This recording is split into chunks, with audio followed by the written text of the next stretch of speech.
நாடகத்தில் நடிக்க ஆரம்பித்து சினிமாக்குள்ளே நுழைஞ்சேன். லேட் 40s தான் நான் உள்ளே நுழைஞ்சிருக்கேன். சினிமாவில் நான் நடிக்கிறதே என்னோடய பிடிவாதம், என்னுடைய அடம். இப்போ நீங்கள் பார்த்தீங்கன்னா நான் படத்தில் இருக்கிறத விட நேரில் ஒரு ஃபியூ இயர்ஸ் யங்கராக தான் தெரிவேன். ஸோ இப்படியே நான் எப்படி இருக்கிறேனோ அப்படியே ஒரு மிடில் ஏஜ்டு சப்ஜெக்ட்ஸ்லாம் பண்ணணும்னு எனக்கு ஆசையாக இருக்குது. ஆனால் தமிழ் சினிமாவில் எப்படின்னா போன படத்தில் உங்களை எப்படி பார்த்தாங்களோ அதே மாதிரி தான் அடுத்த படத்தில் காஸ்ட் பண்ண ட்ரை பண்ணுவாங்க. எனக்கும் கலையரசனுக்கும் நான் அப்பர் காஸ்ட் பண்ணி எமோஷனல் பிளாக்மெயில் பண்ணுவேன் அவனை. ஸோ அது வந்து எமோஷனல் பிளாக்மெயில் பண்ணது வந்து என் மைண்டில் பயங்கரமாக இம்பாக்ட் இருந்துச்சு. அன்றைக்கி லவரில் பார்த்தீங்கன்னா எனக்கு ஒரு ஆர்க்கு கொடுத்துருந்தாங்க. டேய் வாடா லாயரை பார்த்துடலாம், டைவர்ஸ்க்கு அப்ளை பண்ணிடலாம் அப்படின்னு ஃபோனில் தான் சொல்லுவேன். பட் அதுவே பீப்புள் ஹவ் நோட்டிஸ்ட், ரெஸ்பாண்டட். அந்த நான் சொல்கிறது ஃபோனில் சொல்கிறது, நான் 2 வீலர் ஓட்ட ஆரம்பிச்சிட்டேன்னு சொல்வேன். So I feel that is brilliant writing. டேய் இன்னைக்கு நானே சாந்திக்கா வண்டி எடுத்துகிட்டு முருகன் மெடிக்கல் வரைக்கும் போயிட்டு வந்தேன். பயம் கொஞ்சம் கொஞ்சமாக குறையுதுடா இப்போ. ஸ்வாக்ன்ற வார்த்தையை வந்து நம்ம வந்து மேல் ஹீரோஸ்க்கு தான் அட்ரிபியூட் பண்ணுவோம். ஆமாம் ஆமாம். ஆனால் உங்களோட கேரக்டர் வந்து ரொம்ப ஸ்வாக் இருக்கும். ஒரு இடங்கள்லாம் விசில் போடுற மாதிரி இருந்தது. கரெக்டாக ஸ்வாகோட யூசேஜ் இன் சினிமாவில் நான் போய் டிக்ஷனரிலாம் பார்த்துக்கிட்டேன். ஸ்வாக்ன்ற மேட்ரு என் மைண்ட்லேருந்து எடுத்துட்டேன். பட் அவங்களுக்கு அதெல்லாம் இருந்துச்சு மைண்டில். பீடி பிடிச்சது கிடையாது நான் லைஃப்பில். அது ஒரு ப்ராக்டிஸ். ஃபஸ்ட்டு அதை தான் அவங்க வந்து இப்படி கொளுத்தணும் அப்படி கொளுத்தணும். நான் ஒரு பாறையில் இப்படி சாஞ்சிட்டு ஒரு ஐ திங்க் ட்ரெய்லரில் கூட அந்த ஷார்ட் இருக்கு, சாஞ்சிட்டு யோசனை பண்ணேன். அதுக்கு வந்து நீங்கள் நம்ப மாட்டீங்க, இட் வாஸ் ரொம்ப டாலு, வெரி ஸ்லோப்பி மலை. ஃபிசிக்கல் ஹார்ட்ஷிப்ஸ் நிறைய இருந்துச்சு. ரோடாக இருக்கட்டும், அந்த 2 வீலர் வந்து நான் வந்து 20 வருஷம் ஆச்சு அப்போ ஓட்டி. சொன்னேன் அவங்கள்ட்ட, சொல்லிட்டேன் டீமில், உங்களுக்கு கெட்ட வார்த்தை தானே வேணும். ஓகே, நிறைய கெட்ட வார்த்தை கேட்டு தெரிஞ்சுக்கிட்டேன். இன்ஃபேக்ட் ரெக்கார்ட் பண்ணிலாம் வாங்கிக்கிட்டேன். நிறைய கச்சக்கட்டன்னு பேசியிருப்பாங்க. எல்லாமே யோசனை இருந்துச்சு. பீடி பிடிக்கிறது, கிளவுஸ் இல்லாமல் நடிக்கிறது, அந்த மாதிரி இல்லை.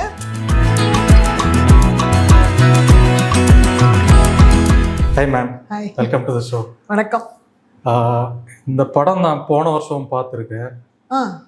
அன்னைக்கு டைரக்டர் கூட பேசியிருந்தாரு. அப்போ நான் கேட்டேன், ஒரு ஜென்ரலாக கேட்டேன், எதுக்கு கீதா கைலாசம் இந்த படத்துக்கு சூஸ் பண்ணேன். அவர் சொன்ன ஒரு ரிப்ளை எனக்கு இப்போவுமே ஞாபகம் இருக்குது. அவர் வந்து ரொம்ப இன்டெலிஜென்ட்டான ஆக்டர்னு சொன்னார்.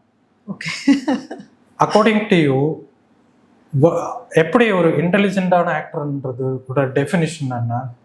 இந்த படத்துக்காக ஏதாச்சும் யூஸ் பண்ண ஆக்டிங் சீன்ஸ் ஏதாச்சும் யூஸ் பண்ணி அதுக்கு எக்ஸாம்பிளாக கொடுத்து டிஃபைன் பண்ண முடியுமா? இல்லை, இது வந்து இப்போ விபின் ராதாகிருஷ்ணன் அந்த மாதிரி சொல்லியிருக்கிறது எனக்கு உங்கள் மூலமாக தெரிகிற அது எனக்கு ஒரு first hand information. Intelligent actor அப்படின்னு இப்போ நான் அதை யோசிச்சு தான் புரிஞ்சுக்கணும். ஏன்னா பிகாஸ் நான் அங்கம்மாளுக்கு இவ்வளோ ரெஸ்பான்ஸ் இந்த படத்துக்கு வந்து பலவிதமான ரெஸ்பான்ஸ் ஆடியன்ஸ் கிட்ட கிடச்சிருக்கு. நிறைய ஃபேன்ஸ் கிடச்சிருக்காங்க எனக்கு, நிறைய ஊரில், நார்த்து, இந்த பக்கம் கேரளா எல்லாம். ஸோ நானே நினச்சிக்கிறேன், ஓகே நான் என்ன பண்ணியிருக்கேன் அந்த படத்தில், அதை நான் ஃபாலோ பண்ணணும். நான் எப்படி ஆக்ட் பண்ணியிருக்கேன், சரி ஏன் இவ்வளோ பிடிக்குது பீப்புளுக்கு, எனக்கே தெரியாது. அது ஒரு மேஜிக்காக சொன்ன ஒரு விஷயம் என்னன்னு தெரியுமா? இந்த படத்துக்கு ஒரு பவர்ஃபுல்லான ஆக்டர் தேவைப்பட்டது. அவங்களுக்கு ஃபர்ஸ்ட் வந்து ஸ்மிதா பாட்டில் அந்த மாதிரி பெரிய ஆர்டிஸ்ட் ஆனால் அந்த மாதிரி ஆர்டிஸ்ட் கிடையாது, நம்ம ஊரில் கிடையாது. அப்போ உங்களோட நட்சத்திரம் நகர்கிறது, அதில் இருக்கிற உங்களோட பெர்ஃபார்மன்ஸ் ரொம்ப பிடிச்சதுனால தான் காஸ்ட் பண்ணேன். நீங்கள் வந்து ரொம்ப இன்டெலிஜென்டான ஆக்டரு, பவர்ஃபுல்லான ஆக்டர்னு சொன்னேன். ஓகே, சரி, இது எல்லாமே அந்த நட்சத்திரம் நகர்கிறது ஒரு சாம்பிளாக என்னோட ஒர்க்கை வந்து வெளியே காமிச்சிச்சு. அதில் வந்து பாரஞ்சித்துக்கு தேங்க்ஸ் சொல்லணும். So that is nice. But இந்த இன்டெலிஜென்ட் ஆக்டர்ன்றது வந்து ஒரு டைரக்டர் ஒரு ஆக்டர்கிட்ட பார்க்குற ஒரு விஷயம். ஸோ அது எனக்கு நான் புரிஞ்சுக்கணும்னு அவசியம் இல்லை, அது ஒரு டைரக்டரோட பர்செப்ஷன் என்னை பற்றி. ஸோ எனக்கு நான் சொன்ன மாதிரி எனக்கு ஸ்டில் ஐ கான்ட் பிலீவ் நான் என்ன பண்ணியிருக்கேன், இது ஒர்க் ஆகிருக்கு, பீப்புள் ஆர் லைக்கிங் இட், நான் அங்கமாலாம் மாறி இருக்கேன். ஆல் திஸ் இஸ் லைக் எனக்கு சர்ப்ரைஸ் மேலே சர்ப்ரைஸ். அண்ட் அதுதான் நான் சொன்னேன்ல, போன வருஷம் பார்த்தோம். ஆமாம், அன்னைக்கு பார்க்கும்போதும் இன்னைக்கு நேற்று நைட்டும் பார்த்தேன். ரொம்ப பிடிச்ச ஒரு விஷயம் என்னன்னா, அந்த கேரக்டர் ரொம்ப கெத்தா இருக்கும். ஓகே, அது அந்த மாதிரி ரியல் லைஃப்ல பார்த்துருக்கோம் அந்த மாதிரி பர்சனாலிட்டிஸ் வந்து. ஆனா படங்கள்ல பெருசா பார்த்தது இல்ல. ஒரு என்ன சொல்லுவோம், ஒரு ஸ்வாக் இருக்கும் அவங்களுக்கு. ஸ்வாக்ன்ற வார்த்தையை வந்து நம்ம வந்து மேல் ஹீரோஸ்க்கு தான் அட்ரிபியூட் பண்ணுவோம். ஆமா ஆமா ஒரு கேஜிஎஃப் இல்லாட்டி ஒரு ரஜினிகாந்த் காலகாலமா பண்ணிட்டு ஆமா இருக்கோம். நம்ம சூப்பர் ஸ்டார். ஆனா உங்களோட கேரக்டர் வந்து ரொம்ப ஸ்வாக் இருக்கும். ஒரு இடங்கள்ல எல்லாம் விசில் போடுற மாதிரி இருந்தது அவர் பண்ற விஷயம் எல்லாம். உங்களுக்கு அப்படி தோணுச்சா படம்? எனக்கு அப்படி தோணல. அவங்க படம் ஆரம்பிக்கும் போது ஸ்வாக்ன்றதை பத்தி சொன்னாங்க. நீங்க இன்ஃபேக்ட் நம்ப மாட்டீங்க, எனக்கு கரெக்டா ஸ்வாகோட யூசேஜ் இன் சினிமால நான் போய் டிக்ஷனரி எல்லாம் பார்த்துக்கிட்டேன். என் பசங்கள்ட்ட எல்லாம் கூட கேட்டுக்கிட்டேன் அதுக்கான அர்த்தம். ஐயோ அதெல்லாம் என்னால ஏன்னா ஏற்கனவே நிறைய சேலஞ்சஸ் இருந்துச்சு, இதை பண்ணணும் அது பண்ணணும். ஸோ அதெல்லாம் நான் என்ன ட்ரெயின் பண்ணிக்கணும். ஸோ பட் நான் எப்படி அதெல்லாம் பண்ணுவேன்? எனக்குன்னு நான் ஏதாவது என்ன யோசிச்சு நம்ம ஒரு ஸ்டைலோ ஒரு வாக்கோ இல்லை ஒரு மேனரிசமோ நம்ம பண்ணால் அது நேச்சுரலாக இல்லாமல் போயிடும்ல. ஸோ நான் என்ன பண்ணிட்டேன், மறந்துட்டேன். ஸ்வாக்ன்ற மேட்ரு என் மைண்ட்லேருந்து எடுத்துட்டேன். பட் அவங்களுக்கு அதெல்லாம் இருந்துச்சு மைண்டில். அதுக்கப்புறம் ஒன்ஸ் டைரக்டருக்கும் சினிமாட்டோகிராஃபருக்கும் பட் ஒன்ஸ் ஷூட்டிங் ஆரம்பித்த பிறகு நமக்கு பல விஷயங்கள் இருக்குல்ல. அது இண்டிபெண்டன்ட் ஃபில்ம். ஸோ நமக்கு நிறைய ப்ரொடக்ஷனில் ஹேண்டில் பண்ணி எல்லா விஷயங்களும் ஒன்று ஒன்றா இந்த ஒர்க் டென்ஷனில் போயிட்டோம் எல்லாரும். ஸோ எல்லாருமே ஸ்வாகெல்லாம் மறந்துட்டாங்க. பட் நான் கேரக்டராக உள்ளே போயிடுவோன்னு நினச்சேன். ஸோ அதெல்லாம் நேச்சுரலாக ஒர்க் ஆனது தான், எதுவுமே பிளான்டு கிடையாது. So I am happy. அந்த வார்த்தையை நான் கேட்குறேன் இப்போ ஆடியன்ஸ் கிட்ட இருந்து. இந்த மாதிரி ஸ்வாக்னு சொல்லும்போது நல்லா இருக்கு எனக்கு கேட்குறதுக்கு. அதான் எனக்கும் இந்த மாதிரி ஒரு கேரக்டர் பண்ணும்போது நிறைய லேயர்ஸ் இருக்கும்ல. ஒரு சென்ஸ் ஆஃப் ஹியூமர் வேற இருக்கும் அவங்களுக்கு. அந்த பட்டு புடவையெல்லாம் போட்டு வரும்போது யாரோ சொல்லும், நீங்க என்ன சினிமா நடிக்க போறியா கேட்கும்போது, ஆமா விஜயகாந்த் கூட படம் நடிக்க போறேன்ற மாதிரி காமெடி எல்லாம் சொல்றேன். ஆனா ரொம்ப இன்டென்ஸான character. At the same time நிறைய லேயர்ஸ் இருக்கும். ஒரு சில இடங்கள்ல எல்லாம் இந்த அவங்கள காதலிக்கிறவங்களு அவங்கள பார்க்கும்போது கொஞ்சம் கூச்சப்பட்டு பாக்குறது எல்லாம் அதெல்லாம் ரொம்ப நல்லா இருந்தது. அந்த மல்டிபிள் லேயர்ஸ் இருக்கும்ல, இதெல்லாம் ஒரு ஸ்கிரிப்ட் கொடுத்து இதுதான் பண்ணணும்னு சொல்லிட்டு அந்த மாதிரியே பண்ணதா, இல்லாட்டி இந்த மாதிரி ஒரு கேரக்டர் பண்றதுக்கு இன்டர்னலைஸ் பண்ணணும்ல, நிறைய விஷயங்கள் இன்டர்னலைஸ் பண்ணணும்ல, அதை பத்தி கொஞ்சம். ஒரு எமோஷனுக்கும் நான் இன்டர்னலைஸ் பண்ணல. பட் அந்த காஸ்டியூம் போட்டு உடனே நம்ம ஒரு 50% அந்த கேரக்டருக்கு உள்ள போறோம். பிகாஸ் நம்ம ரவிக்கையில் ப்ளவுஸ் இல்லாமல் பண்ணுறோம் அப்படின்னு சொல்லும்போது அதுக்கான ஒரு கம்ஃபர்ட்டை நான் க்ரியேட் பண்ணிக்கணும். ஸோ தென் அந்த ஊரில் தான் இருக்கும். அந்த ஊரில் ஒரு 20 days போயிட்டு முன்னாடியே ப்ரீ ப்ரொடக்ஷன் அவங்கெல்லாம் நிறைய நாள் இருந்தாங்க ரிசர்ச் பண்ண. நான் இருந்தேன். அங்கே இருக்க லேடிஸ் அப்சர்வ் பண்ணுறது, அவங்க மாடு பால் கறக்கிறது கூட இருந்து நிறைய விஷயங்கள் அவங்க கூட நான் இருந்து கலந்துக்கிட்டேன். ஸோ இந்த கேரக்டர் மாதிரி தான் வேணும் அப்படின்னு சொன்னாங்க. அந்த கேரக்டர் வந்து ரொம்ப சுந்தரின்னு ரொம்ப போல்டு பர்சன். அவங்கள மாதிரிலாம் என்னால் ஒரு 20% கூட இருக்க முடியாது. ஆனால் அவங்கள அப்சர்வ் பண்ணிக்கிட்டேன். ஓகே உங்களுக்கு அவங்க தான் வேணும். பட் ஏன்னா அவங்க மைண்டு நமக்கு தெரியாது. பட் அவங்க ஃபிசிக்கலாக ஒரு எக்ஸ்ட்ராடினரி. அவங்க 4 மணிக்கு எழுந்து 11 மணி வரைக்கும் வேலை பார்க்குறவங்க, வயல் வேலை பார்க்குறோம், physical labour, they do hard labour. So அந்த இது ஒன்றுமே முடியாது. பட் என்னோட கெப்பாசிட்டிக்கு அந்த வெயிலில் நடந்து செருப்பு இல்லாமல் அங்கேயும் இங்கேயும் 4 சுற்றினாலே அவங்க வேலை செஞ்ச அளவுக்கு நான் டயர்ட் ஆகிட போகிறேன். எனக்கு தெரியும். அதுவே எனக்கு it's a big work.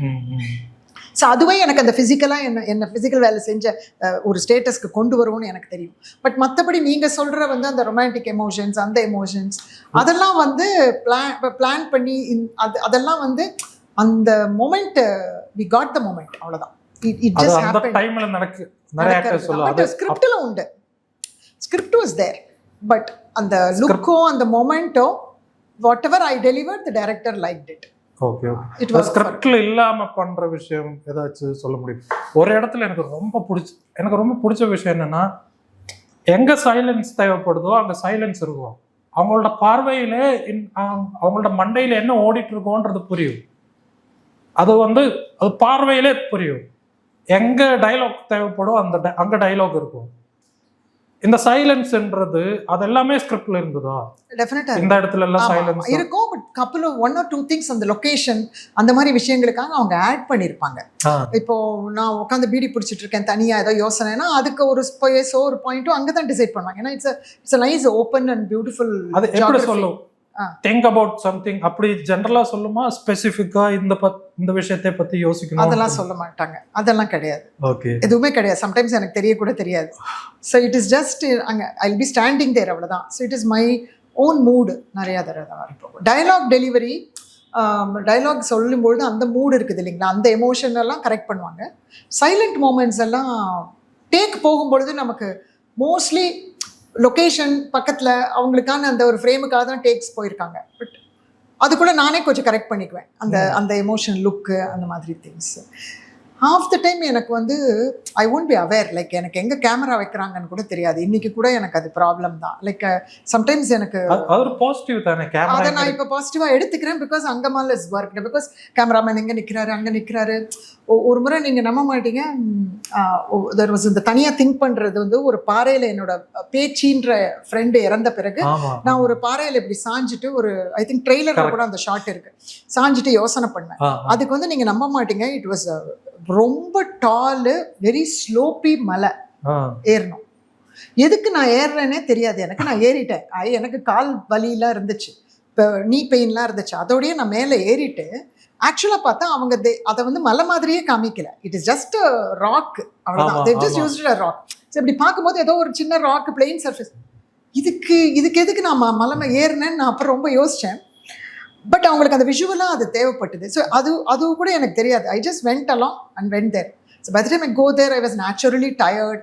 And then நம்ம ஒரு எக்ஸ்பிரஷன் ஒன்று அந்த அந்த அந்த அந்த மூடு அந்த ஃப்ரெண்ட் இது. ஸோ ஐ திங்க் சம்டைம்ஸ் என்ன ஆகுதுன்னா, அதே கரெக்டான எக்ஸ்பிரஷனை நீங்கள் கொடுக்கணுன்றதில்ல. பல திங்ஸ் நம்ம மைண்டில் இருக்கும், பட் அந்த மொமெண்ட் நமக்கு ஒன்று அமையதில்லை, செட் ஆகுதில்லை. அது ஐ ஆல்வேஸ் திங்க் தட் அது ஒரு மேஜிக்னு நான் ஏற்கனவே சொன்ன மாதிரி அது எப்படி நடக்குதுன்றது தெரியும். ஃபுல் செட்டிலும் அப்படி அந்த கேரக்டராகவே இருக்குமா இருந்ததா?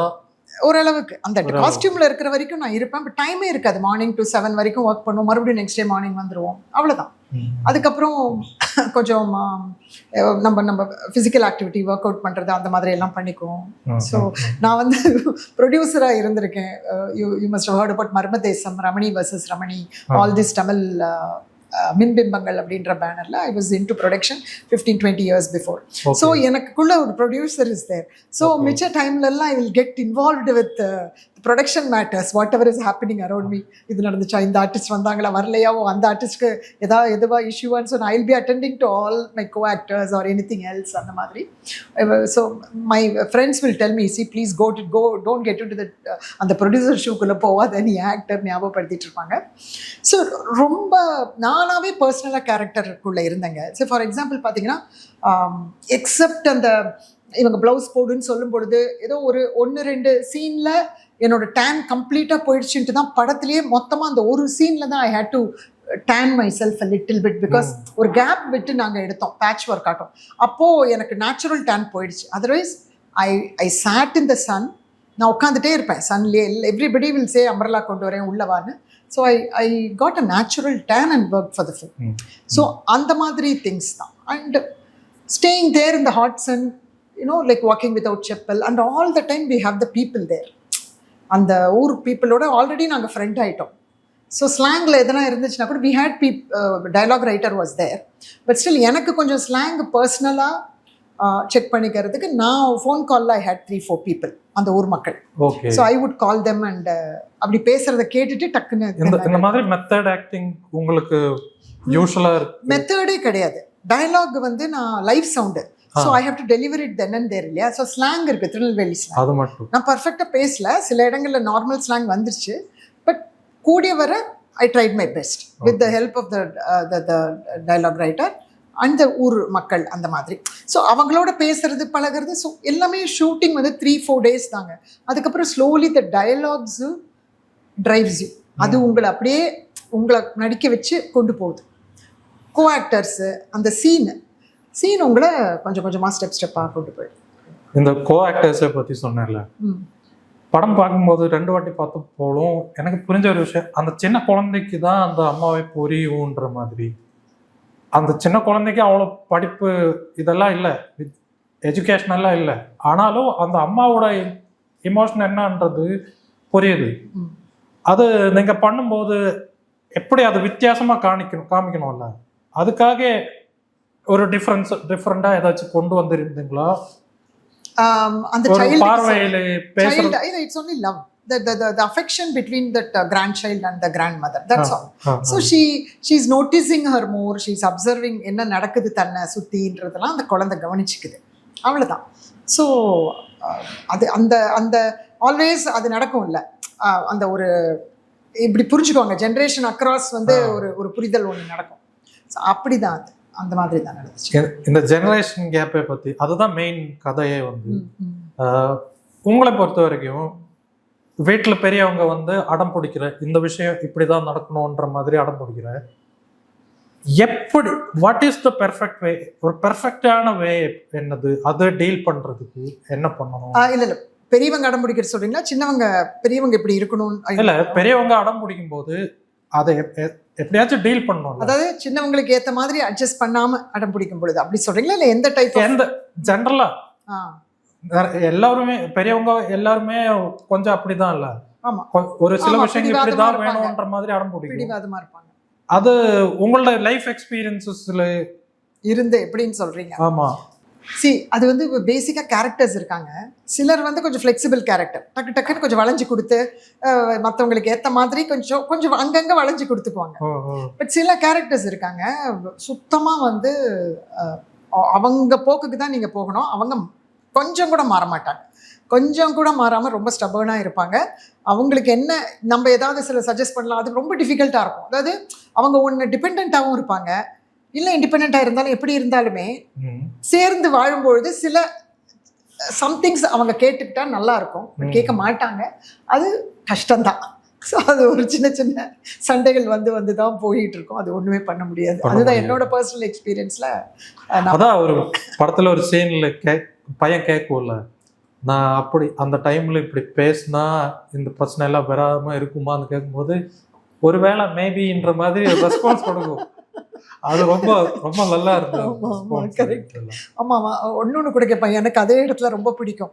அவன் சொல்லுவான், என்னை வந்து நீ அடிச்சியே, இன்னும் காலில் நீ அடித்த அடி கூட இருக்குது, அதனால தான் நான் வந்து நல்லா மார்க் வாங்கினேன், நீ என்னை அடித்த தழும்பு இன்னும் இருக்குது, ஞாபகம் இருக்குதா?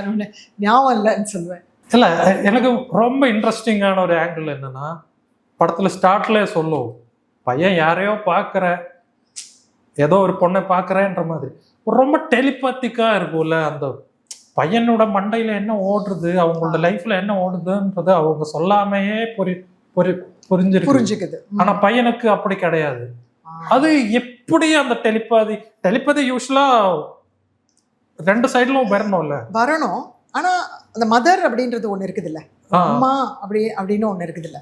ஸோ அந்த அம்மா வந்து புரிஞ்சுக்கிறான், சரி இந்த இந்த இந்த ஊருக்கு போகிறான், அவன் டாக்டர் படிச்சுட்டு வரான், இது பண்ணுறான், பெரியவன் இப்படி இருக்கான். ஸோ அவளுக்கு எல்லாமே தெரியுது. இவங்களுக்கு புரியலை, பசங்களுக்கு புரியுதோ புரியல, அம்மாவுக்கு புரியுது. ஏன்னா அவகிட்ட பேசுகிற விதம் மாறி இருக்குது. அவன் முன்னாடி வேற மாதிரி பழகிருப்பானா இருக்கும், இப்போ கொஞ்சம் வேற மாதிரி பழகிறான். ஸோ அவளுக்கு அது ஏதோ ஒரு குழப்பத்தில் இருக்கான்றது புரிஞ்சிடுச்சு. ஸோ பொண்ணா இருக்கும் அப்படின்றத யோசிக்கிறேன். நீங்க கேட்டிருந்தீங்களா டைரக்டர் கிட்ட, இல்லை இந்த டெலிபதின்றது ரெண்டு சைட்ல வரணும் இல்லைன்ற மாதிரி கேட்டிருந்தேன். எனக்கு இது ரொம்ப நார்மலாக இருந்துச்சு. ஏன்னா ஒரு அம்மாலாம் ஸ்மார்ட், அம்மாங்க ஸ்ட்ராங்கு. ஸோ அவங்க கண்டுபிடிச்சிடுவாங்க, செக் பண்ணிடுவாங்க, அதெல்லாம் புரிஞ்சிடுவாங்க. நீங்கள் அம்மா விஷயம் சொல்கிறேன், நிறைய அம்மா கேரக்டர்ஸ் பண்ணியிருக்கோம்ல. அமரனில் நான் ரொம்ப இன்ட்ரெஸ்டிங்கான ஒரு விஷயம், அமரனில் வந்து உங்களோட கேரக்டரோட பையன் வந்து ஒரு பெரிய டிசிஷன் எடுக்கிறோம், ஆர்மியில் சேரணும், சோல்ஜர் ஆகணுன்ற மாதிரி, அதை சப்போர்ட் பண்ணுறேன். அங்கே ஒரு சாக்ரிஃபைஸ், ஒரு எலிமெண்ட் ஆஃப் சாக்ரிஃபைஸ் இருக்கும்ல. ஆனால் இங்கே வரும்போது முடியாது, எனக்கு புடவை எல்லாம் போட முடியாதுன்ற ஒரு சாக்ரிஃபைஸ் பண்ண மாட்டோம். இதை கேரக்டர் அப்ளை பண்ணும்போது நீங்க அப்படியே பார்த்து அப்ளை பண்ணவும் தெரியும். ஆனா டிட் யூ எவர் இதுல ஏது ஜஸ்டிஃபை பண்றதுக்கு ரொம்ப டிஃபிகல்ட்டா இருந்தது ஆஸ் அ பர்சன்ன்ற மாதிரி பார்க்கும்போது? என்னோட பர்சனாலிட்டிக்கும் அந்த கேரக்டர் அப்ளை பண்றதுக்கும் சொல்றீங்க நீங்க. எப்படின்னா நான் நேச்சுரலா வந்து அவ்வளோ அந்த மாதிரியான கேரக்டரே கிடையாது. நான் வந்து கொஞ்சம் ஒரு சாஃப்டா அந்த மாதிரி லேட்டாக தான் ரியாக்ட் பண்ணுவேன். எதனா ஒன்று திட்டணும் அப்படின்னு நினச்சா கூட மனசில் அப்படியே வச்சுட்டு போயிடுவேன். ஈவன் டைரக்டர்ஸ் யாராவது ஒர்க் பண்ணும்போது ரொம்ப சம்டைம்ஸ் கோவப்பட்டாங்கன்னா கூட ஒன்றுமே ரியாக்ட் பண்ண மாட்டேன், அப்படியே பம்மி அப்படியே பயந்து விட்டுருவேன், சொல்கிறத கேட்டு போயிடுவேன். அப்புறம் பேசியிருக்கலாம், எப்படி சொல்லியிருக்கலாம், அவங்க மேலே கோவமாக வரும், மனசில் நினச்சி மனசில் தான் திட்டிக்குவேன். ஸோ ஆர் வேறு யாராவது இருந்தால் கூட சம்டைம்ஸ் ஃப்ரெண்ட்ஸில் கூட இது நடக்கும்.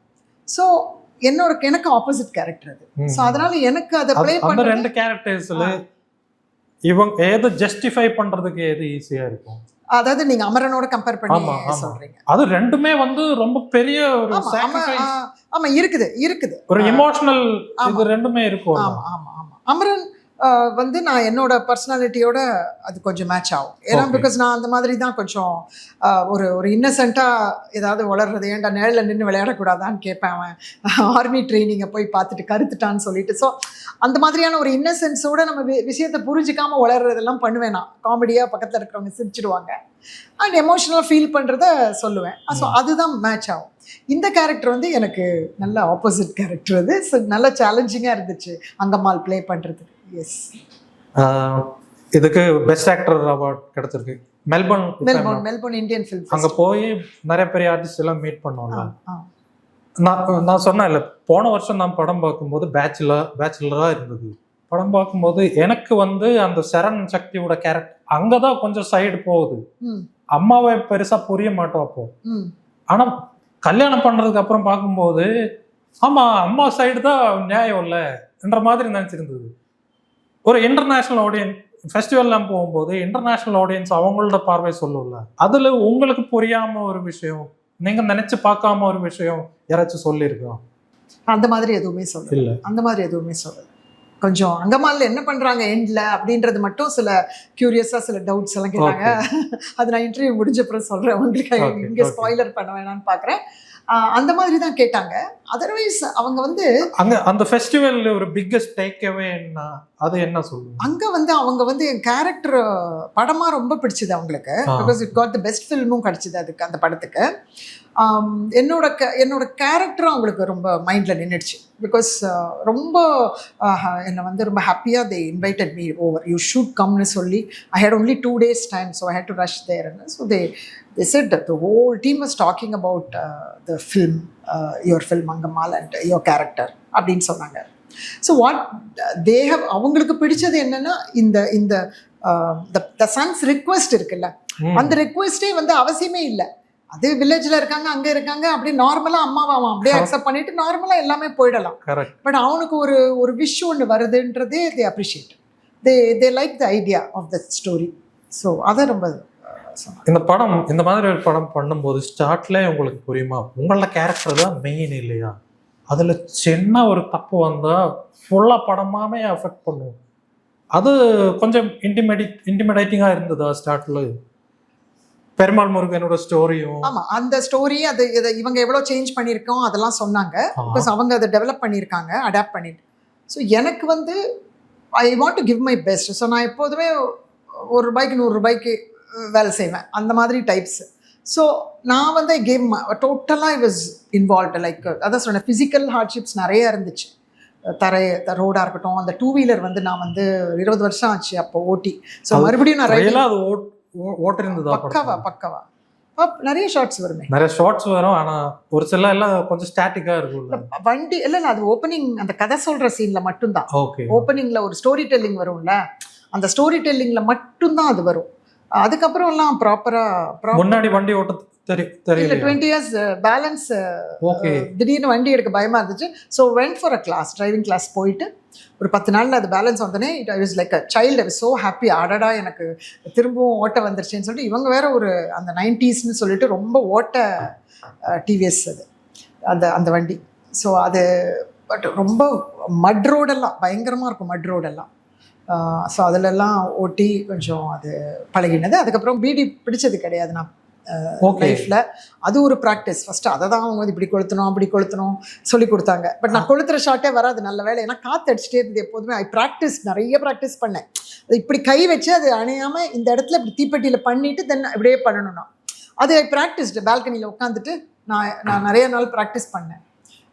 ஸோ இதெல்லாம் எனக்கு வந்து இந்த பீடி விஷயம் சொல்லும் போது அந்த சின்ன குழந்தை ஒரு சீன்ல அங்கம்மாள் பண்ற மாதிரி கொளுத்தாம ட்ரை பண்ண, அது ஒரு மெசேஜா இருக்குமா படத்துல? டெஃபினட்டா பண்ணக்கூடாதுன்ற மெசேஜ் அப்படிதான் எடுத்துக்கணும். ஏன்னா குழந்தைங்க எல்லாமே வந்து சும்மா கூட விளையாட்டுக்கு கை வச்சு ப்ராக்டிஸ் பண்ணுவாங்க, சும்மாவே விளையாடுவாங்க, பார்ப்பாங்க, சினிமாவில் பார்க்குறாங்க, அங்கே பார்க்குறாங்க, வீட்டில் மெயினாக சொல்லுங்கள், வீட்டில் அப்பா சித்தப்பா இல்லை அண்ணன் யாராவது பண்ணிட்டு இருப்பாங்க, ரோட்டில் பார்க்குறாங்க. ஸோ அவளுக்கு வந்து எல்லாமே ஒரு அவங்க தான் அவளுக்கு ஒரு என்ன சொல்கிறது, ஒரு இன்ஸ்பிரேஷன் ஒரு இன்ஸ்பிரேஷன் ஒரு அந்த அந்த அந்த அந்த ஃபிகர் தான் அவள் வந்து வளர்றா, அந்த வீட்டில் பார்க்குறா. அவளுக்கு ஒரு யூனோ அது அவங்க அந்த குழந்தை தான் அவங்களுக்கு இன்ஸ்பிரேஷன் தான் அவங்களுக்கு தெரியும்ல ஸ்டார்ட்ல. அதுக்கேற்ற மாதிரி தான் அவங்க குழந்தைகிட்ட பிஹேவ் பண்றேன்.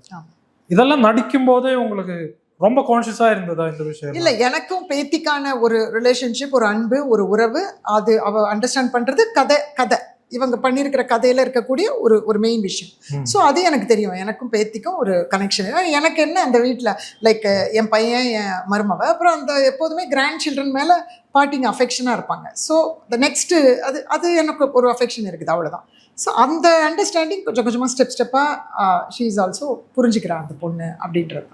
எஸ், நீங்கள் அம்மா கேரக்டர்ஸ் பண்ணோம்ல, நிறைய பண்ணியிருக்கோம்ல. ஆமாம், ஆன் ஸ்க்ரீன் உங்களோட குழந்தையா நிறைய பேர் நடிச்சிருக்கோம். ஓ ஆமாம் ஆமாம், அந்த ஒரு இமோஷனல் பாண்டிங் இல்லையா? ஆமாம் ஆமாம். அதை பண்ணி முடிச்சதுக்கு அப்புறமே அது இல்லை, எப்படின்னா இது வரைக்கும் நான் பண்ணது எல்லாமே வந்து பார்த்தீங்கன்னா, இந்த ஃபிலிமில் கொஞ்சம் நிறையா நாள் நடித்தேன் அங்கம்மாள். மற்றதெல்லாம் ஒரு 5 நாள் 6 நாள் நடிப்போம். அதில் சில சீன்ஸ் அவங்களோட இருப்போம், சில சீன்ஸ் வேற கேரக்டர்ஸ் கூட இருக்கும். பட் இட் இஸ் இப்போ ஃபார் எக்ஸாம்பிள் ஒரு ஹோல் ஃபிலிம் வேற எனக்கு வந்து இம்பார்ட்டன்ஸ் நிறையா இருக்கிற மாதிரி இருந்து ஒரு 30 days 20 daysலாம் பண்ணால் நீங்கள் சொல்கிறதுக்கு வாய்ப்பு இருக்குது. அதர்வைஸ் வந்து அவங்களும் நிறைய கேரக்டர்ஸ் நிறைய சீன்ஸ் பண்ணுறாங்க என்னை விட. ஸோ அதனால் என்னோட பண்ணுற சீன்ஸ் அவங்களுக்கு பார்த்தீங்கன்னா அளவாக தான் இருக்கும். பட் ஸ்டில் நாங்கள் அந்த ஒரு என்ன சொல்கிறது, மதர் சன் அப்படின்னு சொல்லிட்டு நாங்கள் ப்ளே பண்ணுற சீன்ஸ் வந்து எங்கள் மைண்டில் வந்து இருக்கும். That's it. பட் அது ரொம்ப பிரேக் பண்ணுற அளவுக்கு இருக்குமான்னு பார்த்தீங்கன்னா, ஒரு படத்தில் அது நடந்திருக்கு எனக்கு. நட்சத்திரம் நகர்கிறது பாரஞ்சித்தோட படத்தில் எனக்கும் கலையரசனுக்கும் நான் upper caste woman emotional blackmail பண்ணுவேன் அவனை. அது 3 நாள் நடந்துச்சு அந்த ஷூட்டிங். அந்த ஹோல் சீக்வன்ஸு லீனியராக எடுத்தார் ஷூட்டிங். அது வந்து ரொம்ப நாளைக்கு எனக்கு இம்பாக்ட் இருந்துச்சு என் மைண்டில். நான் என் சன் பிகாஸ் ரொம்ப ரியலிஸ்டிக்காக எடுத்தார். நீங்கள் டெஃபினட்டாக பார்க்கலன்னா அந்த சீன் பாருங்க. அந்த சீன்ஸ் எல்லாம் நான் பார்த்துருக்கோம். ஸோ அது வந்து எமோஷனல் பிளாக்மெயில் பண்ணது வந்து என் மைண்டில் பயங்கரமாக இம்பாக்ட் இருந்துச்சு. அன்றைக்கி மறுநாள் ஃபியூ டேஸ்க்கு இருந்துச்சு. ஸோ பிகாஸ் நான் உண்மையாகவே என்னோட சன்னை வந்து இது பண்ணி அவன் அக்ரி அது இந்த அங்கம்மாள் விட இம்பாக்ட் இருந்ததா அதுக்கு? அது வந்து எனக்கு ரொம்ப அந்த கேரக்டர் வெளியே வருது கேட்குறேன். கிட்டத்தட்ட அங்கம்மாள் கேரக்டர் மாதிரி தான். அப்படியே போல்டு, அப்படியே டக்குன்னு அடிச்சு நல்லா பேசிடுவாங்க, அவங்க மனசில் நினைக்கிறத பண்ணிடுவாங்க. அந்த மாதிரி டைப்ஸ் தான் அது. நிறைய ஐ காட் ரொம்ப நல்ல ரெஸ்பான்ஸ் இருக்குது. இன்னி வரைக்கும் எனக்கு ஆப்பர்ச்சுனிட்டிஸ் வந்து அந்த நட்சத்திரம் நகர்கிறதுனால தான் வந்துட்டுருக்கு. இப்போது ஆப்பர்ச்சுனிட்டிஸை பற்றி சொல்லலை, நிறைய இந்த மாதிரி கேரக்டர்ஸ் வந்துட்டு இருக்கும். அப்போ எப்படி இன்னும் மறுபடியும் அது பண்ணாமல் இருக்கிறத பற்றி நீங்கள் யோசிக்கிறீங்களா? டைப் காஸ்ட் பண்ணாமல் இருக்கிறது. சரி, இப்போ எனக்காகன்னு எழுதிட்டு எனக்காக சீன் கிரியேட் பண்ணிவிட்டு என்கிட்ட வந்து சொல்கிறாங்க. ஸோ அந்த மாதிரியான கோ ஆக்டர் யாருன்னு பார்க்குறேன். இப்போ சாய் பல்லவி, சிவகார்த்திகேயன் அப்படின்னா, நான் சாய் பல்லவி மேம் வந்து நட்சத்திரம் நகர்கிறது பார்த்துட்டு எனக்கு ஃபோன் பண்ணி பாராட்டினாங்க. ஸோ அவங்க கூட நடிக்கணுன்றது அதுக்கு முன்னாடி I'm her fan, big fan. So உடனே அந்த ஆப்பர்ச்சுனிட்டி வந்தபோது I was very happy. And சிவகார்த்திகேயனோட ஹியூமர் எல்லாம் அவரோட ஆங்கராக இருந்த டேஸ்லேருந்து நான் ரொம்ப ஃபேன் அவருக்கு. ஸோ இந்த ரெண்டுமே வந்து எனக்கு ரொம்ப நல்லா இருந்துச்சு. இப்போது அந்த மாதிரி இப்போ நீங்கள் ஸ்டார் எடுத்துக்கிட்டிங்கன்னா, இளன் வந்து ரொம்ப பர்டிகுலராக ஸ்டார் ஃபிலிமில் எனக்கு எல்லா எமோஷன்ஸுமே கொடுத்தாரு. நான் கொஞ்சம் ஒரு ஹியூமராக பண்ணுற ஒரு சீனுமே ரொம்ப இம்பார்ட்டண்ட்டாக எனக்கு கொடுத்துருந்தாரு. ஒரு டெத் ஹவுஸில் வந்து நான் வந்து ஒரு அழுகிய மறந்துட்டு ஒரு என்ஜாய் பண்ணால் மறுபடியும் பீப்புள் பார்க்குறாங்கன்ட்டு டக்குன்னு அழ ஆரம்பிச்சிடுவேன் தலைமுடியை விரிச்சிட்டு. ஸோ அந்த மாதிரியான அந்த எமோஷன் நான் பண்ணுவேன்ற நம்பிக்கையில் கொடுக்குறாரு. அவரும் என்னோடய ஃபியூ ஃபிலிம்ஸ் தான் பார்த்துருப்பாரு. ஸோ இந்த மாதிரி எனக்காக இப்போ கூட இளன்னே வந்து ஆக்ட் பண்ணி டைரக்ட் பண்ணியிருக்காரு. அடுத்த ஃபிலிம் அவர் கூட பண்ணியிருக்கேன். ஸோ எனக்கு அகெயின் அந்த மாதிரியான ஸ்கோப்பான ஒர்க்கு கொடுத்தாரு. ஸோ ஒரு நம்பிக்கை, ஒரு ஆர்டிஸ்ட் மேலே ஒரு நம்பிக்கை வருது அவங்களுக்கு. ஸோ அந்த மாதிரி எனக்காக ஸ்பெசிஃபிக்காக எழுதப்பட்டு சில சமயம் மிஸ்டேக்ஸ் நடக்குது. நான் ஜஸ்ட் ஒரு கோ ஆக்டர் இவங்கள பார்த்துட்டு ஸ்கிரிப்ட் ஃபுல் ஸ்கிரிப்ட் படிக்காமல் நான் உள்ளே போயிடுவேன். ஆனால் அங்கே நிறைய மாற்றிட்டே இருப்பாங்க. வேறு திடீர்னு மார்க்கெட்டிங்காக வேறு 2 கேரக்டர்ஸ் கொண்டு வரும்போது நம்மளது கொஞ்சம் குறையும். ஸோ இப்படியும் நடந்திருக்கு. பட் இனிமேல் ஸ்கிரிப்ட் பார்த்துட்டு யோசனை பண்ணிட்டு பண்ணணும் அப்படின்னு சொல்லிட்டு ஜஸ்ட் ஹலோ ஹீரோயினோட அம்மா, ஹீரோவோட அம்மா அப்படி கால்ஸ் வரும். பட் இன்னும் கொஞ்சம் டீட்டெயில்டாக ஒர்க்கு தெரிஞ்சுக்கணும், என்ன ஸ்கோப் இருக்குது, ஸ்கிரிப்ட் என்னன்னு தெரிஞ்சுட்டு பண்ணணும். அங்கம்மாளை கேட்கலாம். அதை பார்க்கும்போது ரொம்ப கெட்ட வார்த்தைகள் நிறைய யூஸ் பண்ணும். இந்த கெத்துன்ற விஷயமே இன்னொரு ஆங்கிளில் யோசிச்சா ரொம்ப ஒரு டேஞ்சரஸான கேரக்டர் இல்லையா? அந்த கேரக்டர் கிடைச்சப்போ ஏதாச்சும் ஒரு செகண்ட் தாட்ஸ் இருந்ததோ, ஒரு வேளை இது பேக் ஃபயர் ஆனால் என்ன பண்ணும்? எனக்கு ஞாபகம் இருக்குது, சீமா பிஸ்வாஸ் கிட்ட பேசும்போது அவர் சொன்னேன், ஃபூலன் தேவின்ற கேரக்டர் பேண்டிட் குயினில் கிடைக்கும்போது அவங்க நினச்ச இதுதான் அவங்களோட லாஸ்ட் படம். ஏன்னா அந்த டைமில் ரொம்ப கான்ட்ரவர்சி ஓடிட்டு இருந்தது, கெட்ட வார்த்தை யூஸ் பண்ணுறது ரொம்ப ரொம்ப கான்ட்ரவர்சியாக இருந்தது அந்த டைமில். அந்த மாதிரி எத்தாச்சும் ஒரு செகண்ட் தாட்டு வந்திருந்தது? இல்லை, நான் ஒரு 2-3 குறைச்சிக்கிட்டேன். இவங்க இன்னும் ஜென்ரஸாக எழுதியிருந்தாங்க, நான் ஒரு 2-3 அப்படியே குறைச்சிட்டு நான் வந்து மாற்றிக்கிட்டேன். சில திங்ஸை வந்து நான் லோக்கலில் அவங்கள்ட்டெல்லாம் பேசிட்டு நிறைய கெட்ட வார்த்தை கேட்டு தெரிஞ்சுக்கிட்டேன். இன்ஃபேக்ட் ரெக்கார்டிங்ஸ்லாம் கூட ரெக்கார்ட் பண்ணிலாம் வாங்கிக்கிட்டேன். நிறைய கச்சக்கட்டன்னு பேசியிருப்பாங்க. பட் அதில் நான் மீனிங் கேட்டு எனக்கு ஒரு கம்ஃபர்டபுள் மீனிங் இருக்கிற மாதிரி வச்சுக்கிட்டேன். ஸோ சில வார்த்தைகள் 1-3 நாள் நான் சொன்னேன், அவங்கள்ட்ட சொல்லிட்டேன் டீமில், உங்களுக்கு கெட்ட வார்த்தை தானே வேணும், ஓகே நான் மிக்ஸ் பண்ணி பேசிக்கிறேன் அப்படின்னு சொல்லிட்டேன். இது கரெக்டாக இந்த மீனிங் வர்றது நான் ஒரு முறை தான் பேசுவேன். அது கூட I was generous, okay fine அப்படின்ட்டு. அதர்வைஸ் நான் அது கொஞ்சம் கேர்ஃபுல்லாக நான் பார்த்து யூஸ் பண்ணிட்டேன். இந்த மாதிரி எனக்கு எல்லாமே யோசனை இருந்துச்சு. பீடி பிடிக்கிறது, ப்ளவுஸ் இல்லாமல் நடிக்கிறது, அந்த மாதிரி இல்லை, இந்த கேரக்டருக்கு எதுக்கு அது பண்ணணும், தேவையா அப்படின்னு. ஸோ இந்த மாதிரி விஷயங்கள் நான் டேரக்டர்கிட்ட விட்டுருவேன். பிகாஸ் நான் I'm not the writer, I'm not the director. So director 2 தடவை கேட்பேன், இல்லை இருக்கட்டும். So then I trust him. நான் வந்து டேரக்டர் மேலே ஒரு நம்பிக்கை வைக்கணும் இல்லையா. ஸோ அதுக்கப்புறம் நான் அதை ஒத்துக்கிட்டேன். அதுக்கப்புறம் ஏன்னா நான் அதுக்கப்புறம் யோசிச்சிட்டே இருந்தால் என்னால் ஒழுங்காக பிடிக்க முடியாது. நான் ப்ராக்டிஸ் பண்ண ஆரம்பிச்சிட்டேன், அதை நம்பிட்டேன், நான் ப்ராக்டிஸ் பண்ண ஆரம்பிச்சிட்டேன். ஃபைன். ஸோ அதுக்கப்புறம் வந்து இப்போ நீங்கள் பார்த்தீங்கன்னா, பையன் திருநெல்வேலியிலேருந்து வரும்பொழுது அம்மா அந்த சுருட்டு பிடிச்சிட்டு 2 வீலரில் உட்காந்துட்ருப்பாங்க. அணைச்சிட்டு அவன் ஓடி வந்தோன்னா அவனை ஹக் கொடுப்பாங்க அந்த 2 வீலரில் உட்காந்துக்கிட்டு. யூஸ்வலாக பையன் வரும்போது அம்மா ஆரத்தி எடுத்து வரவேற்கிறத நம்ம பார்த்துருப்போம். இது வந்து ஒருத்தருங்க பார்த்துட்டு கேரளாவில் இல்லை மும்பையில் பார்த்துட்டு ரொம்ப சொன்னாங்க அந்த சீனை பற்றி. இன்ஃபேக்ட் எழுதியிருந்தாங்க.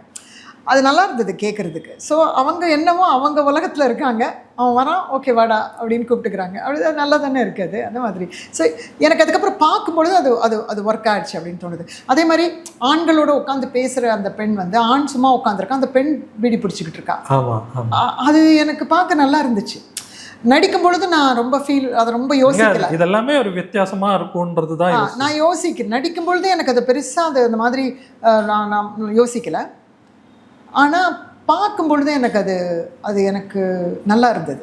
சப்மிசிவாக ஒரு பெண் கிட்ட உட்காந்து சாஃப்டாக பேசுகிறதும், இந்த பெண் பீடி பிடிச்சிட்டு பேசுறது அப்படின்றது நல்லா இருக்குது பார்க்க. ஒருவேளை ஒரு வில்லன் கேரக்டர், ஒரு மேட்ரியார்க், ஒரு டொமினேட்டிங்கான ஒரு கேரக்டர் கிடைச்சா நீங்கள் பண்ணுமா? ரொம்ப ஒரு அவுட்ரைட் வில்லன் மாதிரி. ஆமாம், பண்ணுவேன். அது ஆசை இருக்கா இந்த மாதிரி கேரக்டர்ஸ் பண்ணோன்ற மாதிரி? டெஃபினட்டாக இருக்குது. ஆனால் எனக்கு வந்து மிடில் ஏஜ்டு, இப்போ நீங்கள் பார்த்தீங்கன்னா நான் படத்தில் இருக்கிறத விட நேரில் ஒரு ஃபியூ இயர்ஸ் யங்கராக தான் தெரிவேன். ஸோ இப்படியே நான் எப்படி இருக்கிறேனோ அப்படியே ஒரு மிடில் ஏஜ்டு சப்ஜெக்ட்ஸ்லாம் பண்ணணும்னு எனக்கு ஆசையாக இருக்குது. ஆனால் தமிழ் சினிமாவில் எப்படின்னா, போன படத்தில் உங்களை எப்படி பார்த்தாங்களோ அதே மாதிரி தான் அடுத்த படத்தில் காஸ்ட் பண்ண ட்ரை பண்ணுவாங்க. இப்போ நான் இட்லி கடையில் கொஞ்சம் ஒரு ஏஜ்டாக ராஜ்கிரண் சார்னா ஒரு பேரா கொஞ்சம் ஒரு ஏஜ்டாக ஒரு ஃபீல் கொடுக்கணும். ஏன்னா அவங்க இறந்துருவாங்கன்னு சொல்லும்போது ஒரு லுக்கு கொடுக்க வேண்டியிருக்குது. அண்ட் ஃப்ளாஷ்பேக்லேருந்துலாம் காமிச்சு வரும்பொழுது இட்லி கடையில், அண்ட் இட்லி கடை was another very good experience working with Dhanush. Because ரொம்ப நல்லா இருந்துச்சு, நிறையா பாராட்டுகள்லாம் கிடச்சிச்சு. ஆடியன்ஸ் சைட்லேருந்தும் அந்த ரோலுக்கு நல்லா கிடச்சி. ஸோ நீ எப்படி போன படத்தில் பண்ணியா அதே மாதிரி காஸ்ட் பண்ணுவான். ஸோ அதுதான் தமிழ் சினிமா. நம்ம ஓகே இவங்களை இப்படி வித்தியாசமாக காஸ்ட் பண்ணலாம், இப்படி பண்ணலான்னு யோசிச்சா நிறையா பண்ணலாம். இந்த நட்சத்திரம் நகர்கிறது பண்ணும்போது உங்களுக்கு தோணுச்சா இதுதான் என்னை வரப்போக வாய்ப்பெல்லாம் இதை பொறுத்த வரைக்கும்? சான்ஸே கிடையாது. அது வந்து ஒரு 3 நாள் நடித்தேன், முடிச்சிட்டேன். படம் வந்து டோட்டலாக படம் ஃபுல்லாகவே தேட்டரில் நடிக்கிற பசங்களுக்கு நடுவில் நடக்கும்பொழுது towards the end of the film இந்த ஒரு சீன் வரும், அவ்வளோதான். ஒரு 10 நிமிஷம் இந்த சீன் வரும் சினிமாவில். பட் அந்த படத்தினால இவ்வளோ பெரிய ஒரு வாய்ப்பு கிடைக்கும்ன்றது தெரியவே தெரியாது. அந்த படம் ப்ரீமியர் எடிட்டிங் முடிஞ்சு ஒருத்தராக ஃபோன் பண்ணுறாங்க, எடிட்டர்ஸ் ஃபோன் பண்ணுறாங்க, அசிஸ்டன்ட் டைரக்டர்ஸ் ஃபோன் பண்ணுறாங்க, டேரக்டர் ரொம்ப என்ஜாய் பண்ணுறாருன்ட்டு. நடிக்கும்பொழுது நிறைய திட்டெல்லாம் வாங்கி தான் அதை நடித்தேன். அது வந்து ஈஸியாலாம் இல்லை.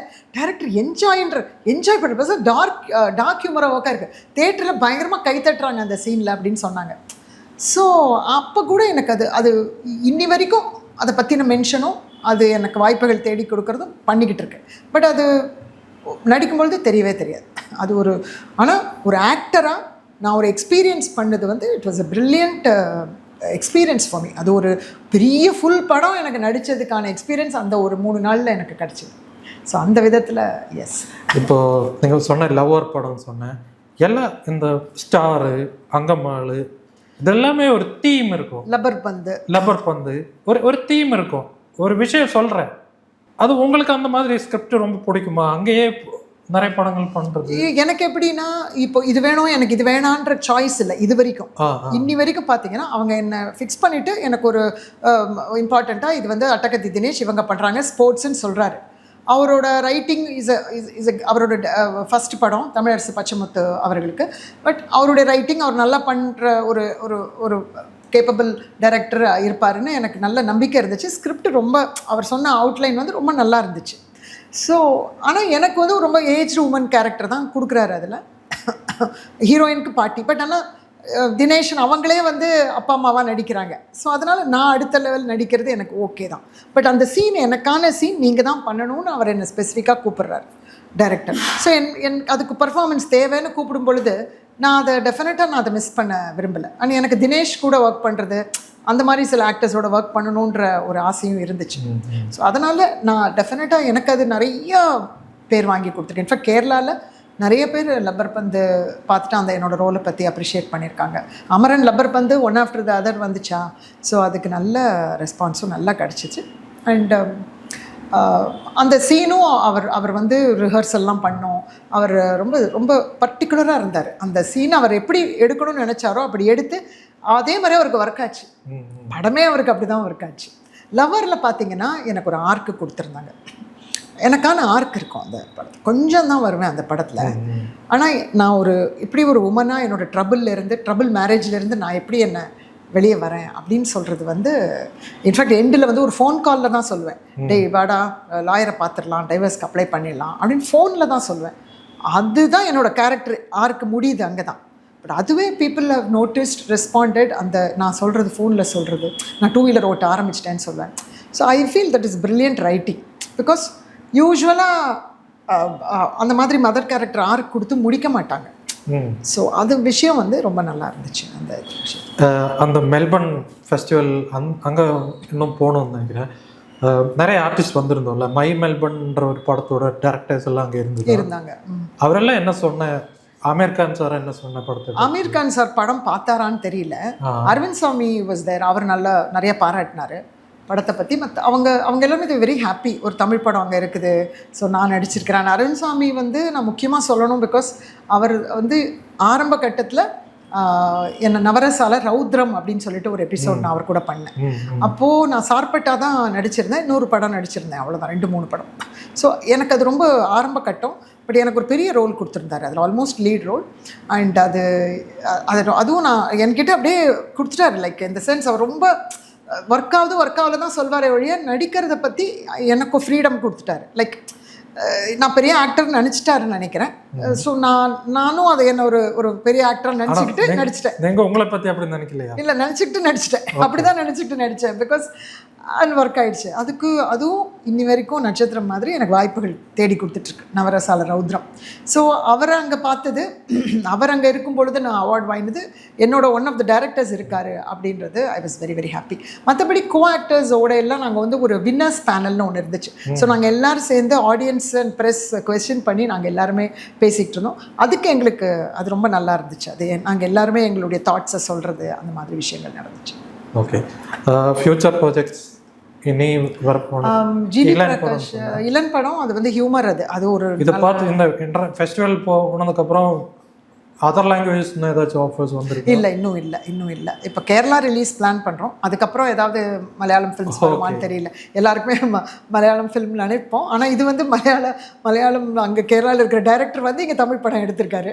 ஸோ அது ஒரு ஷிஃப்ட் ஒன்று நடந்திருக்கு. நம்ம அடிக்கடி கேரளா கதைகள், மலையாளம் ஃபிலிம்ஸில் இருக்கிற கதைகளை பற்றி நம்ம பேசுவோம், யோசிப்போம். ஏன் ஒரு சின்ன நாட்டோட அந்த மாதிரி தான் அங்கம்மாள் ஒரு சின்ன நாட்டில் இருக்கக்கூடிய ஒரு ஸ்டோரி அப்படின்னு சொல்லலாம். ஸோ அதர் ஆஃபர்ஸ் 1-2 தெலுங்கு வரும், ஆனால் எனக்கு அது ரொம்ப எக்ஸைட்டிங்காக ரோல் ஒன்றும் இல்லை. இப்போது இவர் பிரதீப் ரங்கநாதனோட அசிஸ்டண்ட் மரியா இளஞ்செழியன்னு சொல்லிட்டு அவர் வந்து ஒரு ஃபில்ம் முடிச்சிருக்காரு. ஜிவி பிரகாஷ் லீடில் பட்டார். கௌரி பிரியா நம்ம லவரில் நடித்தாங்க இல்லையா, அவங்களோட நான் பண்ணியிருக்கேன். ஜார்ஜ் மரியன் சாரும் இருக்கார். இளன் படத்தில் பண்ணியிருக்கேன். ஸோ இது ரெண்டுமே என்னென்ன லைட் ஹார்ட்டட் ஃபிலிம்ஸ். அப்புறம் லிஜோமோல் கூட ஒரு ஃபிலிம், தமிழ் படம், ஒரு த்ரில்லர் ஒன்று. இன்ட்ரெஸ்டிங். ஸ்டார்ட்டில் சொன்னல ப்ரொடியூசராக இருந்தோன்னு, அதனாலயே இவ்வளோ நல்ல ஸ்கிரிப்ட் சென்ஸ் இருக்கும் உங்களுக்கு. ஸ்கிரிப்ட் நிறைய படிச்சிருக்கோம். ஐ ரைட். நான் வந்து ஷார்ட் ஸ்டோரிஸ் எல்லாம் எழுதி பப்ளிஷ் பண்ணியிருக்கேன். ரைட்டிங் இன்ட்ரெஸ்ட் உண்டு. இன்ஃபேக்ட் ஃபிலிம் ஸ்கிரிப்ட் எழுதணுன்ற ஆசை உண்டு. நான் கொஞ்சம் ப்ராக்டிஸ் பண்ணணும். டச் அப்பப்போ விட்டுருவேன். அதனால் எனக்கு கொஞ்சம் ஸ்கிரிப்டை வந்து நான் அது என்னோட டயலாக், நான் என்ன பேசுகிறேன் அப்படின்றத புரிஞ்சுக்குவேன். எதனா சேஞ்ச் பண்ணணுன்னா நான் சேஞ்ச் பண்ணிக்குவேன். இப்போது நான் வந்து ஸ்டோரிகிட்ட கதை சொல்லியாகவும் இருந்திருக்கேன். கதை சொல்லி அப்போது இப்போ அந்த படத்தில் பார்த்திங்கன்னா நான் ஆரம்பத்தில் கதை சொல்லுவேன். ஸோ அந்த கதை சொல்கிறதுல நிறைய விஷயங்கள் நானாக பண்ணிக்கிட்டேன். நானே ஒரு கதை சொல்லி, ஸோ நான் சொல்கிற டயலாக் வந்து இஸ் இட் மேக்கிங் சென்ஸ். ஆனால் இது எல்லா டைரக்டர்ஸ்ட்டையும் பண்ண முடியாது. இப்போ இந்த படத்தில் நானும் அவங்களோட சேர்ந்து ஒன்றா இருந்து நாங்கள் ஒரு ப்ராஜெக்ட் பண்ணும்பொழுது எனக்கு அந்த ஃப்ரீடம் கிடச்சிது. அவங்களும் அப்பப்போ சிலது ஆட் பண்ணுறது அந்த மாதிரி பண்ணிகிட்டு இருந்ததுனால, க்ரியேட்டிவாக ஸ்பாட்டில் க்ரியேட்டிவாக இருந்ததுனால. பட்டு இப்போது வேறு சில பெரிய டைரக்டர்ஸோட ஸ்கிரிப்டில் இப்போ பாரஞ்சித் கூட நான் பண்ணுறேன், இல்லை மாரி செல்வராஜ் படத்தில் பண்ணுறேன்னாக்க அது அந்த படங்கள்லாம் போய் ஸ்கிரிப்டில் போய் நான் எதுவும் கேட்டுக்க மாட்டேன். ஏதாவது ஒரு வார்த்தை 2 வார்த்தை பேசும்பொழுது அப்படியே சேஞ்ச் பண்ணிக்கலாம், அவ்வளோதான். பட் மற்றபடி நான் ரொம்ப ஃப்ரீடம் வச்சு நான் என் மண்டை போட்டு நான் போக மாட்டேன். அந்த பிக்சர் அந்த சைடுக்கே போக மாட்டேன். அவங்க ஸ்கிரிப்ட், அவங்க கதை, நம்ம ஆக்டர்னு போயிடுவேன். ஸோ எனக்கான ஸ்பேஸ் கொடுத்தாங்கன்னா நான் அதில் இன்வால்வ் பண்ணிக்குவேன். ஸோ இன்ஃபேக்ட் இப்போ ரீசெண்டாக வந்த பவுண்டில் நான் ஃபுல்லாக பவுண்ட் படிச்சுட்டு நான் நிறைய ஒப்பீனியன்ஸே சொல்லிட்டேன் கதையில். எனக்கு இந்த கேரக்டர் அந்த கேரக்டர் இது ஒர்க் ஆகலை, இது நல்லா இருக்குது. ஸோ நான் சொன்னேன் ஐ எம் இன்ட்ரெஸ்டட், நான் எனக்கு கொடுக்குறேன், நான் நடிக்கிறேன்னா இல்லையா நான் என்னோடய இதை கொடுக்குறேன். ஸோ பட் அந்த டைரக்டர் எனக்கு தெரியும் அப்படின்றதுனால எனக்கு அது நான் ஒரு ஹாப்பியாக அதை பண்ணேன் அந்த மாதிரி. Okay okay. இந்த படத்தோட தீம் ஏற்ற மாதிரி ஒரு கொஸ்டின் கேட்குறேன். ஒரு கேரக்டரு படத்தில் அவர் பட்டப்புடவை போட மாட்டோன்ற அடம் பிடிக்கிறேன். நீங்கள் வந்து லைஃப்பில் ரொம்ப அடம் பிடிச்ச ஒரு விஷயம் என்னன்னு கேட்டால் அதுக்கு என்ன பதில்? ரொம்ப டிட்டர்மைண்டாக யோசித்த விஷயம் அப்படின்னாக்க நான் வந்து ஒரு ஏதாவது ஒன்று க்ரியேட்டிவாக லைஃப்பில் ப்ரொடியூசராக இருந்தேன், அக்கௌண்டண்ட்டாக இருந்தேன், ப்ரொடியூசராக இருந்தேன். எழுத்து தான் என்னோடய லைஃப் காலிங் நினச்சிடலாம். ஆனால் அந்த க்ரியேட்டிவிட்டியில் நான் ஏதோ ஒன்று பண்ணி தான் ஆகணும், ஏதோ ஒன்று சாதிச்சு தான் ஆகணும், உள்ளே போய் தான் ஆகணும்னு நான் நினைக்கிறது வந்து அதை தான் நான் ஒரு பெரிய இடமாக நினைப்பேன். அந்த ஃபீல் இருந்துச்சுனால தான் நான் வந்து நாடகத்தில் நடிக்க ஆரம்பித்து சினிமாக்குள்ளே நுழைஞ்சேன். 40களை கடந்து லேட் 40s தான் நான் உள்ளே நுழைஞ்சிருக்கேன். ஸோ அவ்வளோ லேட்டாக தான் நான் ஆக்ட் பண்ண ஆரம்பிச்சிருக்கேன். ஸோ நான் ஒரு 5.5, 6 வருஷமாக தான் நடிச்சுக்கிட்டு இருக்கேன். ஸோ சினிமாவில் நான் நடிக்கிறதே என்னோடய பிடிவாதம், என்னுடைய அடம், என் மைண்டுக்குள்ளே இருக்கிற பிடிவாதத்தில் தான் என்னால் வர முடிஞ்சுது. பக்கத்தில் என்கரேஜ்மெண்ட் இருந்துச்சு, பட் இருந்தாலும் அந்த பிடிவாதம் என் மைண்டில் இல்லைன்னா இன்றைக்கி நான் ஆக்டராக பண்ணியிருக்க மாட்டேன், அங்கமால் பண்ணியிருக்க மாட்டேன். Yes, all the best. Thank you. Wishing you for the success. அங்கல் மாதிரி பெரிய படங்கள் இன்னும் கிடைக்கட்டும். I hope. Thank you. Thanks a lot for the entertainment. இந்த படம் பார்க்கும்போது ஒரு மெசேஜ் கூட இருக்கும், சொல்லாமல் சொன்ன ஒரு மெசேஜ். ஒரு அம்மா கிட்ட, இந்த மாதிரி ஒரு அம்மா கிட்ட எப்படி பிஹேவ் பண்ணணுன்றது பசங்க கிட்ட சொல்கிறேன்ற மாதிரி. படம் ரிலீஸ் ஆக போகுது இல்லை? ஆமாம், 5ஆம் தேதி டிசம்பர். ஆமாம், 5ஆம் தேதி ரிலீஸ் ஆக போகுது. அப்போது இது புரியணுன்றது ரொம்ப இம்பார்ட்டன்ட் இல்லையா? இந்த மாதிரி படங்கள். குட்டுக்காளின்ற படம் கொஞ்ச நாள் முன்னாடி வந்திருந்தோம், அதுவும் ரொம்ப இன்ட்ரெஸ்டிங்கான ஒரு தீம். அப்போ உங்களுக்கு ஒரு ரெஸ்பான்ஸ் கிடைச்சா இந்த படம் ஒர்க் ஆயிடுச்சு, அது என்ன மாதிரி ரெஸ்பான்ஸாக இருக்கும்? புரியல. ஆடியன்ஸ் வந்து ஒரு விஷயம் சொன்னேன், அது நல்லா இருந்தது, இது நல்லா இருந்ததுன்ற மாதிரி ஒரு ரெஸ்பான்ஸ் கொடுத்தேன். அதை கேட்டாலே தெரியும் படம் ஒர்க் ஆயிடுச்சுன்னு. அது எந்த மாதிரி ரெஸ்பான்ஸ்? இந்த படத்தில் என்ன ரொம்ப ஆச்சரியமாக இருக்குதுன்னா, படம் ஹோலாக ஒர்க் ஆகுது. குறிப்பிட்டு இது வரைக்கும் நாங்கள் வந்த ரெஸ்பான்சஸில் வந்து குறிப்பிட்டு சொல்லலை எனக்கு. ஸோ நான் இது வரைக்கும் பார்த்த ரெஸ்பான்ஸு, கேட்ட ரெஸ்பான்ஸு, என்னோட பர்ஃபார்மன்ஸை பிடிக்குது. படம் சூப்பர், படம் ரொம்ப நல்லா இருக்குது. அது அவங்கள ஏதோ ஒரு யோசனையில் அதை ஆழ்த்துது படம். ஓகே, எனக்கு ரெஸ்பான்ஸ்னு வரணும்னா இந்த பையன் என்ன பண்ணுறானோ அதை கொஸ்டின் பண்ணி என்கிட்ட வந்து கேட்கணும். பையன் வந்து எதுக்கு இப்போ வந்து அம்மாவை ப்ளவுஸ் போடணும்னு சொல்கிறான். அப்படியே நார்மலாக அக்செப்ட் பண்ணிக்கணும்ல. அவனுக்கு எதுக்கு அந்த தாட்டு வரணும்? யாராவது அதை பண்ணாதேன்னு சொல்லிட்டு அவனை கொஞ்சம் திட்டி அந்த மாதிரி பண்ணலாமா அப்படின்னு அந்த கதையை அங்கெல்லாம் அவங்க யோசிக்கலாம். ஆனால் ஐ திங்க் அந்த மாதிரி ரெஸ்பான்ஸ் வந்துச்சுன்னா எனக்கு அது ஒரு டிபேட்டாக ஸ்டோரியாக. ஆனால் இது வரைக்கும் எப்படின்னு தெரியல, தமிழ்நாட்டில் பார்ப்போம் என்ன நடக்க போகுதுன்ட்டு தேட்டரில் ரிலீஸ் ஆகும். அந்த மாதிரி ஒரு ஸ்டோரிக்குள்ளே அவங்க போய் அதை ஒரு டிபேட்டாக கேட்டாங்கன்னா எனக்கு அந்த ரெஸ்பான்ஸ் ரொம்ப பிடிக்கும். ஏன்னா அவங்க நல்லா உள்ளே போயிருக்காங்க அப்படின்னு தோணும் நம்மளுக்கு. Okay, all the best. Thank you. Thanks. Sure.